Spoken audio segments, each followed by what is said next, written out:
লাড্ডু বানানো তাড়া থাকলে বা সামনেই কিন্তু গণেশজির পুজো, তাড়াতাড়ি লাড্ডু বানাতে তোমরা এইভাবে ছোলার ডালের লাড্ডু অবশ্যই বানাতে পারো। ছোলার ডালের লাড্ডু কিন্তু খেতে দুর্দান্ত লাগে আর খুব ইজি আর খুব চটজলদি বানিয়ে ফেলতে পারবে। বাড়িতেই তোমরা সহজেই এই ছোলার ডালের লাড্ডু বানিয়ে নাও একদম দোকানের মতো। নমস্কার বন্ধুরা, মিস্টার অ্যান্ড মিসেস কুকিং আর্টে তোমাদের সকলকে জানাই আরো একবার স্বাগত। সামনেই কিন্তু গণেশ চতুর্থী আর গণেশজির প্রিয় কিন্তু লাড্ডু।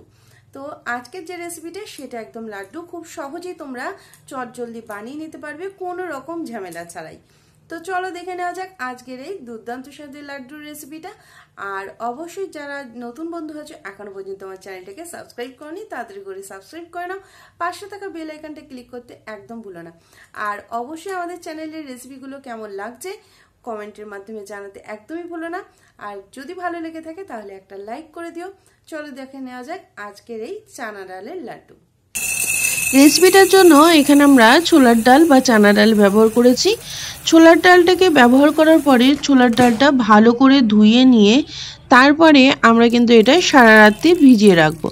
সারা রাত্রি ভিজিয়ে রাখলে তাহলে খুব ভালোভাবেই রেসিপিটা রেডি করতে পারবে। আর যদি হাতে কম সময় থাকে তাহলে তোমরা সকালেই 1 থেকে 2 ঘন্টা এটা ভিজিয়ে রাখতে পারো উষ্ণ গরম জল দিয়ে, তাহলে কিন্তু দেখবে খুব তাড়াতাড়ি এটা ভিজে যায়। এরপরে ছোলার ডালটাকে একটা মিক্সার গ্রাইন্ডারে নিয়ে নিলাম আর নিয়ে এটাকে ঢাকা দিয়ে ভালোভাবে আমরা পেস্ট করে নেব। আর মনে রাখবে পেস্ট করার সময় এখানে আমি জলের ব্যবহার করছি না। তোমাদের যদি মনে হয় খুব ড্রাই আছে, এখানে 1 থেকে 2 চামচ মতো জল এর মধ্যে ব্যবহার করতে পারো। দেখো খুব সুন্দরভাবে এখানে পেস্ট করে নিয়েছি, একদম মিহি পেস্ট। এখানে কিন্তু কোনো দানা দানা পেস্ট আমি রাখিনি, একদম মিহি পেস্ট এখানে ব্যবহার করেছি। এখানে লাড্ডু বানাতে গেলে মিহি পেস্টটাই আমাদের লাগবে। সমস্ত ডালটাকে আমরা পেস্ট করে একটা বাটিতে রেখে দিয়েছি। এরপরে আমরা গ্যাসটাকে জ্বালিয়ে নেব। গ্যাসটাকে জ্বালিয়ে নেওয়ার পরে এখানে আমরা একটা কড়াই বসিয়ে নিয়েছি। আর যেহেতু আমরা এখানে লাড্ডু বানাচ্ছি, তা ছোট জিনিস হলে জায়গাটা বেশি হলে আমাদের ভাজতে সুবিধা হয়। তো আমরা এখানে কড়াই বসিয়ে নিয়ে এর মধ্যে দিয়ে দিয়েছি তেল। তেলটাকে একটু গরম হতে দেবো। ভালো করে তেলটা গরম হয়ে গেলে যে ডালটাকে আমরা রেডি করে রেখে দিয়েছিলাম সেই ডালটা বড়ার আকারে ঠিক এইভাবে দিয়ে দেব। এতে কিন্তু একদম ঝামেলা হয় না, খুব তাড়াতাড়ি হয়ে যায় লাড্ডু বানাতে। লাড্ডু যেমন ব্যাটার বানিয়ে আলাদা করে সেই রকম বানাতে লাগে না। এরপরে আমরা বড়াগুলোকে এখানে 4টে করে বড়া নিয়ে ভেজে নেব। আর এইভাবে বড়াগুলোকে ভেজে নিয়ে একটু লালচে করে ভেজে নিতে হবে। আমরা সমস্ত বড়াগুলোকে দিয়ে উল্টে পাল্টে এটাকে ভালো করে দেখো রেডি করে নিচ্ছি। দেখো একটা পিঠ কালার চলে আসার পরে আমি উল্টে দিয়ে আবারও আর একটা পিঠ এটা ভালো করে হতে দেবো। এখানে হালকা একটা ব্রাউন কালার চলে আসলে তখন আমরা এটাকে তুলে নেব। ক্যামেরাতে কতটা বোঝা যাচ্ছে আমি জানি না, হালকা একটা ব্রাউন কালার আসতে হবে। তারপরে এখানে আমরা এটাকে তুলে নিচ্ছি। সমস্ত বড়াগুলোই একইভাবে আমরা ভেজে নিচ্ছি। আর ভেজে নেওয়ার পরে এটাকে উল্টে পাল্টে হালকা ব্রাউন কালার করে নিয়ে তারপরে সমস্ত বড়াগুলোকে আমরা রেডি করে নিচ্ছি। এইভাবে ভেজে নিলে খুব তাড়াতাড়ি কিন্তু হয়ে যাবে। দেখো সমস্তটাই আমি দিয়ে দিয়েছি। আর বড়াগুলো দেওয়ার সাথে সাথে আমি গ্যাসের আঁচটাকে কিন্তু এখানে লো টু মিডিয়ামে রেখে দিয়েছিলাম। এরপরে সমস্ত বড়াগুলোকে আমাদের রেডি করে নিয়েছি। রেডি করে নেওয়ার পরে এখানে একটা মিক্সার গ্রাইন্ডার নিয়েছি। মিক্সার গ্রাইন্ডারটাকে নিয়ে বড়াগুলোকে একটু ঠান্ডা হতেই আমরা দেখো হাত দিয়ে এইভাবে ভেঙে ভেঙে মিক্সার গ্রাইন্ডারের মধ্যে দিয়ে দিচ্ছি। সমস্ত বড়াগুলোই এইভাবে হাত দিয়ে ভেঙে ভেঙে মিক্সার গ্রাইন্ডারের মধ্যে তোমরা এটাকে দিয়ে দেবে। দেওয়ার পরে এটাকে আমরা ঢাকা দিয়ে আবারও একটা গুঁড়ো করে নেব। একটা মিহি একটা পাউডার সেটাকে বানিয়ে নেব। দেখো আমি এখানে দেখিয়ে দিচ্ছি সমস্ত বড়াগুলোকেই কিন্তু আমরা ভালো করে গুঁড়ো করে নিয়েছি। দেখো খুব ভালোভাবে এটা রেডি হয়ে যাওয়ার পরে আমরা পাত্রে ঢেলে নিচ্ছি। সমস্তটাই পাত্রে ঢেলে নেওয়ার পরে দেখো একদম ঝিরিঝিরি মতো হয়ে গেছে আর একদম এখানে কোনো দানা অংশ নেই। এইভাবে এটাকে আমরা আগে ডালটাকে রেডি করে নিলাম। বড়াগুলোকে রেডি হয়ে যাওয়ার পরে এরপরে আমরা গ্যাসে চলে যাব। গ্যাসের মধ্যে দিয়ে দিচ্ছি ঘি।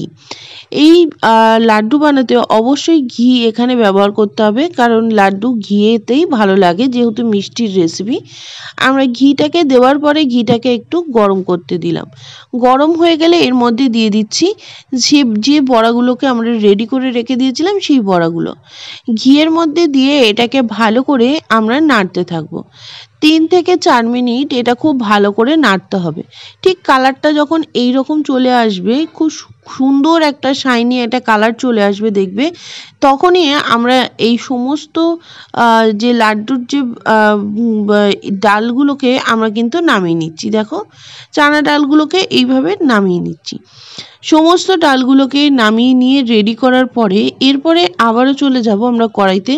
কড়াইয়ের মধ্যে ঘি দিয়ে দিয়েছিলাম, আর ঘি দিয়ে দেওয়ার পরে এখানে আমরা দিয়ে দিয়েছি চারমগজ নিয়ে এটাকে একটু হালকা নাড়িয়ে চাড়িয়ে নিয়ে এটাকে আমরা তুলে নেব, কারণ বেশি লালচে করার দরকার নেই। এরপরে আমরা কড়াইয়ের মধ্যে দিয়ে দিচ্ছি চিনি।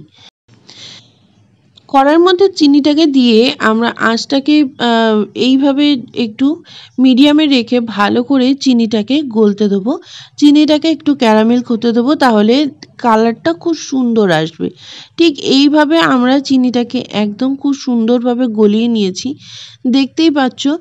এইভাবে গলে যাওয়ার পরে তারপরে আমরা জল দিয়ে কিন্তু এটাকে ভালোভাবে শিরাটাকে বানিয়ে নেব। দেখো, জল দেওয়ার সাথে সাথে এটাকে আমরা কন্টিনিউ নাড়তে থাকবো, তা না হলে দলা দলা পাকিয়ে যেতে পারে। ঠিক এইভাবে আমরা রেডি করে নিয়েছি।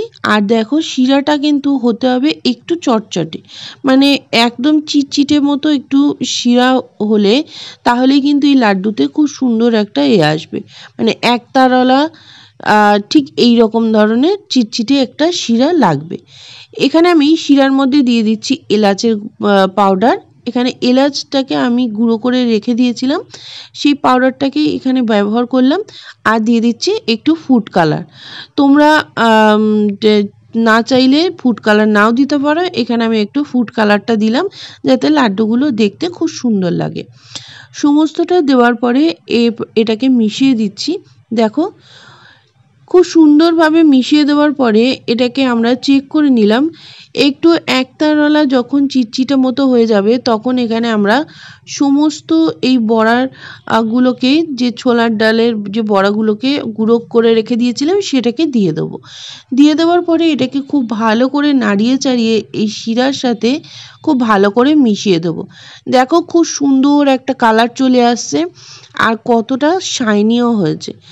আর এর মধ্যে আমি কিছুটা পরিমাণে চালমগজ কিন্তু দিয়ে দিয়েছিলাম, আর কিছুটা রেখে দিয়েছি, পরে যখন আমরা লাড্ডু বানাবো তখন কিন্তু এর মধ্যে অ্যাড করে তারপরে বানাবো।